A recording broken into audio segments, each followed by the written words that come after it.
I have been making tf2 guides for a few years now, and many people have asked me what the best class for beginners is. Well, I think it is impossible to answer the question perfectly because everyone is different, and at the end of the day, you should play whatever you enjoy the most. However, I do think that some of the mercenaries in this game are ideal for those who want to improve as quickly as possible. Initially, I was going to just talk about my top 3, but I will just rank all of the classes from least noob friendly to the best pick. Before I get to the rankings, let me just point out that I started playing Team Fortress 2 in 2016, and since then I have racked up over 5,000 hours in the game. Many of these hours are participating in third-party competitive leagues, not to be confused with the in-game competitive system that hardly anybody plays. While this normally means that I am qualified to give advice, in this case it arguably means I am less qualified because, well, it has been a long time since I was a new player. When writing this video, I tried to put myself in the shoes of a new player, and I also asked some of my friends who hardly play for their opinion, so hopefully this will still be a valuable resource for you. With that disclaimer out of the way, let me start by talking about the classes I feel are the least friendly for new players to main. To clarify, I think the idea of maining a character in a game is a pretty widely understood concept, but in case you aren't familiar, this just means that you tend to default to picking the character that you main. In my anecdotal experience, the vast majority of players have 1 or 2 classes that they play most of the time. For me, Demoman and Soldier are my go-to characters, but just to clarify, there is no actual commitment. Before I go any further, I want to make this abundantly clear. This video is not one size fits all. Everyone who is new to Team Fortress 2 is going to have different levels of gaming experience, and everyone learns at a different rate. I encourage you to at least play a few games as every mercenary to get an idea of what you enjoy, and only then try and focus on actually improving. Anyways, I would rank the Spy as the least beginner-friendly class. tf2 is pretty well balanced, so take this with a grain of salt, but the Spy is generally considered to be the weakest mercenary. Don't get me wrong, in the right hands he can be an absolute menace, backstabbing enemy after enemy to kill them instantly, but it takes a ton of dedication to reach this level. The Spy easily has the most unique mechanics in the game with his disguise kit, invis watch, and one-shot backstab. Because he is so different, I would definitely give him a try, but understand that with all of these novel mechanics come unique challenges that take a long time to learn to work around. Maining Spy will likely mean it will take you the longest to adjust and actually get to the point where you're able to make a big difference for your team. If you aren't convinced that the Spy has a very high skill floor, let me show you an example. When the Spy disguises, he gives off a smoking animation. If you disguise before you cloak, your smoke particles will be visible to the other team, which will give you away and usually get you killed. The game gives you, the Spy player, absolutely zero indication of this. There are no smoke particles on your screen when you choose the disguise, there is no HUD indicator, and there certainly is no tutorial built into the game that tells you any of this information. Disguise smoke still being visible if you disguise before cloaking is one of the many things that the game does not tell you that can screw you over as a spy. Also, outside of intended mechanics, there are a number of unresolved bugs in the game that further complicate playing Spy, such as disguises holding the wrong weapon or missing limbs. This will give you away immediately to any experienced player, and you might not even realize it was a bug that got you killed. Again, learning to play around all of these quirks takes time and dedication, so if you want to escape the bottom of the scoreboard as quickly as possible, Spy probably isn't a great choice. Next up, as my second worst class for beginners, I have the Sniper. The Sniper is the king of long-range encounters in TF2, and he is one of the strongest classes in the game. Having the ability to one-shot any class at long range in a game where everybody else is only effective at close range is extremely powerful, but despite his insane potential, I don't recommend that new players focus most of their efforts on getting better at Sniper. I have 2 separate reasons for why Sniper is so low on the list. If you are an experienced FPS player with good aim, good tracking, and a solid understanding of shooter fundamentals like peeker's advantage and staying far away from corners when you are peeking, then Sniper is honestly a boring pick. Out of all of the mercenaries, the Sniper is the most similar to the rest of the first-person shooter genre, and to be honest, I find the rest of the genre to be a bit stale. Don't get me wrong, playing Sniper isn't stale, it's just that Sniper is interesting because of having to work around the other mercenaries. Sniper himself is pretty much just a point-and-click adventure game. If your aim is good, then you will find success on Sniper pretty quickly. However, I would encourage you to play one of the characters that is an experience completely unique to tf2. More on them later. If you aren't an experienced first-person shooter player, then you fall into the second category, and my second reason for why Sniper is not a good pick. He is probably too difficult to get good at quickly. Despite being one of the strongest classes in the game, doing well as Sniper is challenging. You have to aim good, position good, and somewhat consistently beat other snipers, all while avoiding getting eaten alive by spies and other flankers. This may sound relatively simple, but keep in mind that in this game, your opponent can do this.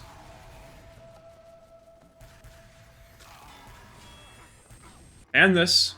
And when fighting both of these classes at a close range, you are at a huge disadvantage. Another tidbit to mention is that Sniper is rewarded by playing passively, so if you spend most of your time playing him, you won't be learning how the other classes function nearly as quickly as you would playing a frontline class. As much as it pains me, I have to put Demoman at third last. Demo is my most played merc in the game, and I am of the opinion that he is the most fun to play. He has an incredibly powerful primary and secondary weapon, the grenade launcher and the sticky bomb launcher, who shoot explosives that travel in an arc. However, I think Demoman is very difficult for new players to get the hang of because of his projectile-only kit. Arced projectiles provide Demoman with a unique advantage over other classes because he can abuse map geometry to take very little damage while dealing lots. That being said, you will have to determine both how high to aim as well as how far to lead your shot depending on the distance from you to your target. Keeping track of this during a fight can be very challenging. Unlike every other class minus Medic, the Demo has no hit scan damage. If you didn't know, hit scan are just weapons that have no travel time, so basically any gun that shoots bullets. Also, Demo's explosions deal self-damage. Because of this, Demoman has a hard time defending himself if an enemy is able to get up close and personal. This weakness is largely prevented by positioning, although for a new player who doesn't know the maps and is also struggling to get a hang of his unique weaponry, this can be overwhelming.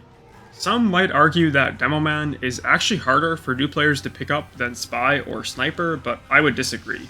Sticky traps provide a pretty easy way for players to get kills, and if the aspiring Demo player takes the time to do a little bit of research, they can start to add some pipe spam lanes into their arsenal.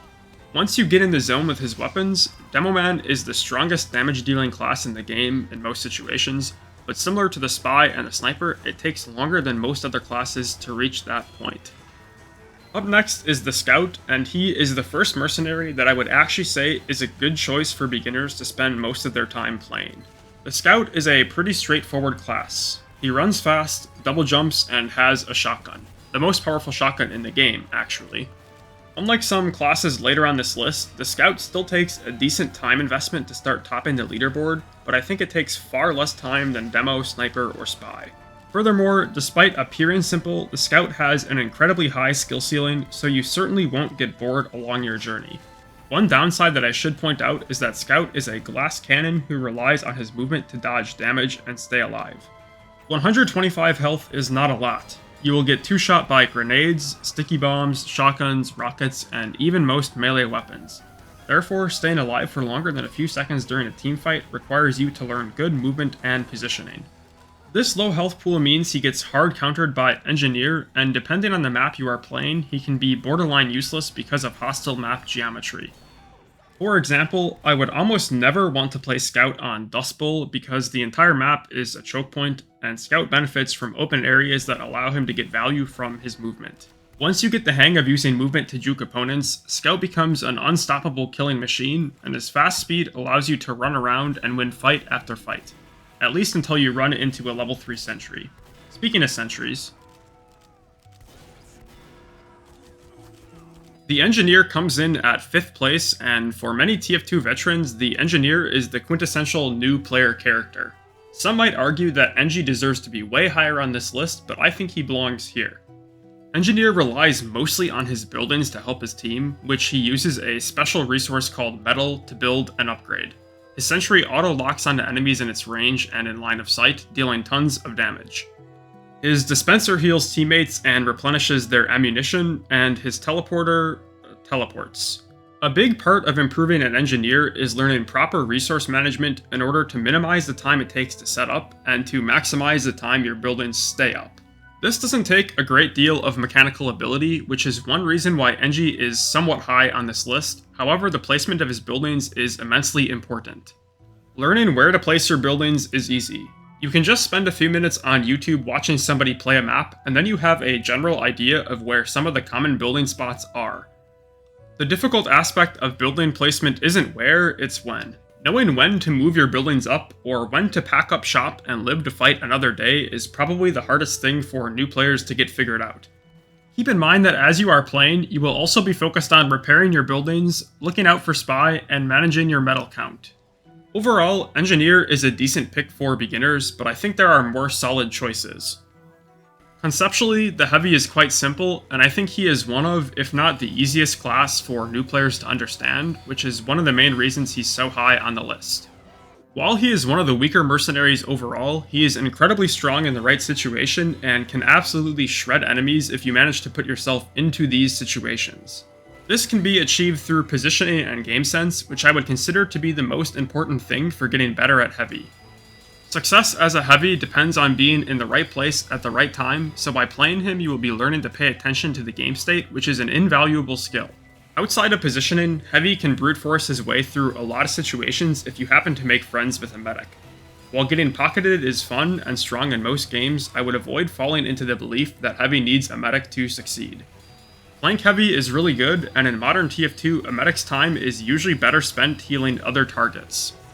The reason that I decided to put Heavy underneath the next few characters is because I think that for players who really want to improve at TF2, they will improve faster if they played a more diverse class. For better or for worse, Heavy does not have a diverse set of playstyles. He does one thing and he does it well. The next 3 entries have a multitude of different playstyles, which I think is better for newcomers who want to experiment while still attempting to focus on one character. I think Heavy is a good secondary main who you can fall back to when you're looking for something a bit different. Alright, moving on to top 3, in third is Pyro. Pyro's primary weapon is the flamethrower, so many people already associated them with new players. While the flamethrower is a straightforward weapon with a low skill floor, there are other reasons why I would recommend Pyro to new players. Firstly, they are a jack of all trades. Pyro is great at protecting valuable teammates such as medics, snipers, and engineers because they are a fantastic spy checker and their air blast can reflect spam projectiles and even stop uber charges dead in their tracks. Despite not being the greatest at dealing damage, with good positioning and timing you can absolutely melt players with your flamethrower. Many people often overlook the usefulness of Pyro secondaries, which also help with the jack of all trades title. The shotguns allow Pyro to compete in direct battle with the other powerful combat classes in the game, and the flare guns give you the ability to harass your enemies at long ranges. Finally, the power jack gives Pyro great movement speed when held out, meaning they can roll out and reposition faster than most other classes. Also, the detonator and the thermal thruster give you movement options as well. The downside to all this is that outside a few niche scenarios, Pyro is one of the weakest classes in the game. This isn't necessarily a bad thing, and as I've already mentioned, they are really good at protection. You will just have to pay attention and not overcommit to fights you can't win, such as a full health heavy or sentry gun. All in all, Pyro is a pretty great pick for beginners. In second place is Medic, and to be honest, he is a contender for first place, but I know a lot of players don't like to play support. Medic is so incredibly strong that the community actually agrees he is the strongest class and just argues over who comes in second. He has the ability to overheal teammates up to 150% of their maximum health, which can make a huge difference in a team fight. Furthermore, after taking time to build it, he can use Ubercharge to render himself and his heal target invincible for 8 seconds. Also, he is the only dedicated healer in the game, and on most maps, health packs are scarce. I can ramble on and on about how strong Medic is, but I'll spare you the details and get to why I recommend him to new players. The reason Medic is such a great pick is because it does not take very long for you to start having a huge impact in the game. If you just focus on staying alive and dealing out heals, you will be helping your team already. Get better at staying alive and you will start getting Uber charges and can learn how to use them more effectively over time. Again, I could go into more detail, but that's not really the point of this video, so I'll save it for another day. Just make sure your primary focus is on healing, because to be honest, you are wasting your time trying to go for frags on Medic. Similar to Engineer or Heavy, Medic isn't super demanding in the mechanics department. His medigun auto-aims for you once you have attached the beam. Where medic players get to show off their skill is with the Crusader's crossbow, which is a powerful burst healing weapon that can save teammates from across the map. Movement is also very important for mastering medic.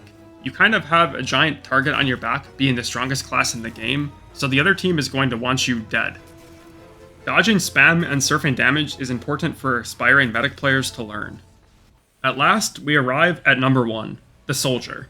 The reason this Patriot is so high on the list is because he is good at almost everything, and he is pretty easy to pick up and immediately have an impact on the game. His primary is a rocket launcher, which isn't nearly as overpowered as like a noob tube in Call of Duty, but it's still a strong weapon. It provides both area of effect and strong single target damage, and also mobility in the right hands. Speaking of mobility, rocket jumping is the main reason why I just had to put Soldier above Medic and Pyro. Don't get me wrong, learning how to rocket jump is difficult, but it is extremely important to your progression as a player. Becoming a decent jumper forces you to learn basically all of the underlying source mechanics that make this game work as well as it does. When learning how to jump, you are forced to learn how air strafing works, how to maintain momentum, and that crouch jumping increases knockback taken. All of these skills are invaluable on other classes. Learning to rocket jump obviously makes you a better soldier player, but it will push you to improve at the game faster than playing any other class. Also, it's just really fun. I promise that this is as fun as it looks, so give it a try. Okay, obligatory, you should learn how to rocket jump, tangent over. Soldier's rocket launcher is good at killing things, but he has a shotgun in his secondary slot to help clean up low opponents. I've generally avoided going into too much detail about unlockable weapons for the sake of time, but I have to mention that Soldier has a ton of strong unlocks available to him. Ironically, the Soldier has one of the most overpowered support items in the game, the Battalion's Backup, despite being primarily a damage class. I'm not going to get into why the Battalions is so strong in this video, so you are just going to have to take my word for it because I am ending the video here. Hopefully you enjoyed.